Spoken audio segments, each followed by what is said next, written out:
मेरा फ्लैट का चाबी है, ये मेरा फ्लैट का चाबी है मेरे पास। आप ऐसे नहीं जा सकते। मेरे फ्लैट का चाबी है मेरे पास, और आप बोल रहे हो नहीं जाने देंगे। हाँ, मुझे बोला गया कि आपको नहीं जाने देना। इसमें लाखों रुपए फर्नीचर में लगा दिए जब उन्होंने कुछ नहीं बोला। जब मैंने इसमें सारा काम करवा लिया, एसी लगवा दिया, फ्रिज लगवा दिया, फर्नीचर लगवा दिया, सब कुछ लगवा दिया, जब इन्होंने कुछ नहीं बोला। मैंने ओपनिंग जिस दिन किया उस दिन इनको बुलाया, इनविटेशन दिया, तभी भी कुछ नहीं बोला। आज जाकर के ये बोलते हैं कि तुमने फ्लैट रीसेल में लिया है, तुमको 6.25 लाख रुपया कैश में ट्रांसफर देना पड़ेगा, क्योंकि सोसाइटी अभी बनी नहीं है तो हमारा ट्रांसफर होता है। अगर तुम ट्रांसफर चार्ज नहीं दोगे तो तुमको हम जाने नहीं देंगे, तुम फ्लैट में नहीं जा सकते। इन्होंने जबरदस्ती मेरी लाइट का बिल, वो जो डीपी है उसको बंद कर दिया है और मुझे भीतर जाने से रोक रहे हैं। सदरची आपण इमारत पाहत आहात। ही इमारत मीरा रोड येथील नगररचना समोरील इमारत आहे। या इमारतीचा वाद आता चव्हाट्यावरती आलेला आहे, तो म्हणजे याचे विकासक दिलेश शहा आणि हेमल शाह यांच्यावरती फसवणुकीचा आरोप होत आहे। सदर पीडित अमरचंद शर्मा नामक यांनी या विकासकावरती आरोप करण्यात आलेला आहे की यांनी माझी फसवणूक केलेली आहे। अमरचंद शर्मा हे पेशाने इस्टेट एजन्सीचे व्यावसायिक आहेत। त्यांचं असं म्हणणं आहे की या सदर इमारतीमधील मी खूप असे फ्लॅट विकलेले आहेत, परंतु विकासकाने माझे कमिशन बुडवले आहे। तसेच या बिल्डिंगमध्ये, या इमारतीमध्ये मी घेतलेले घरही ते हडपण्याचा प्रयत्न करत आहेत। ही संपूर्ण घटना काय आहे आपण त्यांच्याकडून जाणून घेऊ। मेरा नाम अमरचंद शर्मा है और मेरा पिछले 23 साल से यहाँ पर प्रॉपर्टी का काम है, श्री वेंकटेश्वर इस्टेट एजेंसी के नाम से। इस कॉम्प्लेक्स में मैंने बहुत सारा काम किया है, बहुत फ्लैट बेचा है। पहले इसका बिल्डर एक थे पीएनके बिल्डर्स एंड डेवलपर, लेकिन उन्होंने पता नहीं किस कारण से या अपने निजी कारण से या कैसे ही ये प्रोजेक्ट ट्रांसफ़र दे दिया यूनिक शांति डेवलपर को, जिसका मालिक है दिलेश शाह और हेमल शाह। जो मेरा दुर्भाग्य कि उन्होंने उनको ट्रांसफ़र दिया ऐसे डेवलपर को, और उन्होंने ये प्रोजेक्ट को सत्यानाश कर दिया। धीरे धीरे 10-12 साल से मेरा ये प्रोजेक्ट अटका हुआ है। इसमें मैंने 20 से 25 फ्लैट बेचे हैं। मेरे आज भी काफ़ी लोगों के पैसे यहाँ अटके हुए हैं। 10-10 साल से यहाँ पर काम शुरू नहीं हुआ। ये सब अलग बातें हैं। मेरा दलाली का पैसा बाकी है 12 से 15 फ्लैट का, वो एक अलग बात है। मैंने 7-8 दुकानें बेची हैं, उसका पैसा करोड़ों रुपया बाकी है, वो एक अलग बात है। आज जो मैं यहाँ खड़ा हुआ हूँ, मैं एक दुखी होकर के यहाँ खड़ा हुआ हूँ, क्योंकि मैंने खुद ने रीसेल में मेरे एक कस्टमर की बेटी की लड़की की शादी थी, उसको हेल्प करने के लिए मैं उस कस्टमर की हेल्प के लिए मैंने यहाँ पर एक फ्लैट खरीदा और उसमें मैं रहने के लिए गया। तो ये लोग मेरे फ्लैट का कब्जा मुझे मिल गया जब उन्होंने कुछ नहीं बोला। 4 महीने से मैं उसमें रह रहा हूँ, उन्होंने कुछ नहीं बोला। मैंने इसमें लाखों रुपए फर्नीचर में लगा दिए जब उन्होंने कुछ नहीं बोला। जब मैंने इसमें सारा काम करवा लिया, एसी लगवा दिया, फ्रिज लगवा दिया, फर्नीचर लगवा दिया, सब कुछ लगवा दिया, जब इन्होंने कुछ नहीं बोला। मैंने ओपनिंग जिस दिन किया उस दिन इनको बुलाया, इनविटेशन दिया, तभी भी कुछ नहीं बोला। आज जाकर के ये बोलते हैं कि तुमने फ्लैट रीसेल में लिया है, तुमको 6.25 लाख रुपया कैश में ट्रांसफर देना पड़ेगा, क्योंकि सोसाइटी अभी बनी नहीं है तो हमारा ट्रांसफर होता है। अगर तुम ट्रांसफर चार्ज नहीं दोगे तो तुमको हम जाने नहीं देंगे, तुम फ्लैट में नहीं जा सकते। इन्होंने जबरदस्ती मेरी लाइट का बिल, वो जो डीपी है उसको बंद कर दिया है और मुझे भीतर जाने से रोक रहे हैं। यहाँ पर सोसाइटी के वॉचमैन हैं, लेकिन वो वहाँ तक भी नहीं जाने दे रहे हैं। इन्होंने किसी अलग कंपनी के काले ड्रेस में बाउंसर बिठाए हुए हैं जो अंदर जाने ही नहीं देते। अभी कोई आदमी इतना करोड़ों रुपया खर्च करके फ्लैट लेता है और वो अपने घर में ही जा नहीं सकता तो क्या करेगा? मैं यहाँ पर अनशन पे बैठूंगा या फिर यहाँ पर क्या आमरण अनशन करूँ, आत्महत्या करूँ, या न्याय के लिए कहाँ जाऊँ? मैं पुलिस स्टेशन जाके आया, कोर्ट जाके आया, सब जगह जाके आया, बड़े बड़े राजनेताओं के पास जाके आया। मैंने मेहता साहब को भी एक लेटर दिया है, उन्होंने भी अभी तक कोई जवाब नहीं दिया, कोई मेरी सुनवाई नहीं हुई। मैंने सरनाइक साहब को भी एक लेटर दिया, वहाँ भी मेरी सुनवाई नहीं हुई। मैंने मैडम के पास रोज 30 तारीख से लेकर के रोज दोपहर सुबह शाम जाता हूँ। ये मेघना मैडम कनकिया की जो है वो भी मुझे रोज कल कल कल कल करते हैं। अभी फिर मैं कल सीपी साहब के पास गया, सीपी साहब ने भी मुझे ये कहा कि आप एक काम कीजिए, रुकिए मैं बात करता हूँ, कौन सा पुलिस स्टेशन है आपका? तो मैंने कहा जी मेरा मीरा रोड पुलिस स्टेशन है।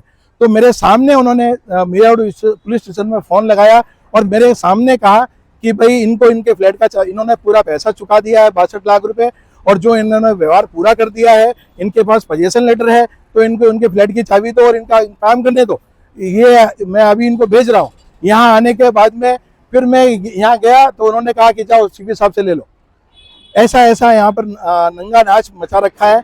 सर डीपी बंद कर दिया है, टाटा की लाइट बराबर चालू है, लेकिन नीचे से डीपी बंद करके ऊपर लाइट सप्लाई नहीं हो रही मेरे घर में। आप क्या कहेंगे शर्मा जी ये यूनिक शांति स्टार के हेमल के लिए, क्योंकि हमने भी अक्सर इनके बारे में सुना है, कई लोग यहाँ पे सैकड़ों लोग इनसे त्रस्त हैं और इन्होंने कई लोगों से इस तरह के व्यवहार कर रखे हैं। जिस तरीके से आप परेशान हैं, तो क्या जनता को संदेश देंगे और क्या पुलिस प्रणाली की ऊपर आप बात करेंगे? सर देखिए, ये हेमल भाई, हेमल सेठ हो या दिलेश भाई हो या XYZ सेठ हो, ये हेमल और दिलेश आज इस शहर के लिए नासूर बन गए। नासूर, जो नासूर होता है, इनका पेट भरने को ही नहीं आ रहा है। इनको कहीं से भी पैसा लूट लेना है, कहीं से भी लूट लेना है। ये सीधा सीधा लोगों को छीनने में लगे हुए हैं और कैसे भी करके इनको पैसा चाहिए। मेरा खुद का दलाली का 12 लाख रुपए बाकी है, जिसके बारे में ये बात नहीं कर रहे हैं। मेरे काफ़ी फ्लैट, कस्टमर के फ्लैट छोटे हो गए, उसका इन्होंने उस भाव से पैसा भी ले लिया, लेकिन जो फ्लैट मतलब बड़े हो गए उनका पैसा ले लिया, जो छोटे हो गए हैं उसका 1 रुपया नहीं दे रहे हैं।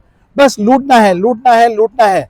अब इनको पुलिस स्टेशन जाओ तो नहीं, हमको ऊपर से फ़ोन आ गया, हमारे साहब के दोस्त हैं, ये बिल्डर हमारे साहब का दोस्त है, आप एक काम करो, ये सिविल मैटर है, आप कोर्ट जाइए, हम कुछ नहीं कर सकते, हम ऐसा सब ऊपर से लेके नीचे तक ये पूरा प्रजातंत्र, ये पूरा सबको इन्होंने पैसे दे दे करके वो बंद किया हुआ है।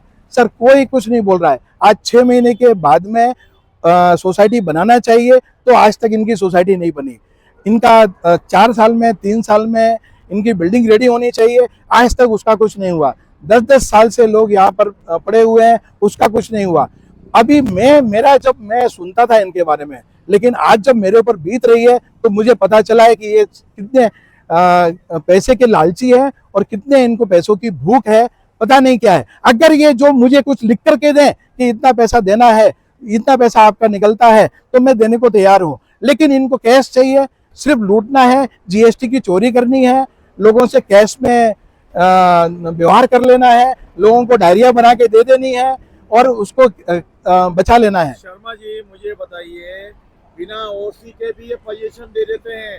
हमने दबंग खबरें ने एक बड़ी प्रमुखता से खबर प्रकाशित की थी और हमने रामनगर जहाँ CP ऑफिस है उसके बगल में इनके गाले तोड़वाए थे। क्या यहाँ पर भी बिना ओसी के ऐसी दुकानों की पोजीशन दी गई है, फ्लैट की पोजीशन दी गई है? सर ये सारी दुकानों का सौदा मैंने एक बार किया था, जिसमें एक एक दुकान का मैं आपको बता सकता हूँ कि ये सारी दुकानें अनाधिकृत रूप से बिना ओसी के इनका पोजीशन दिया गया है।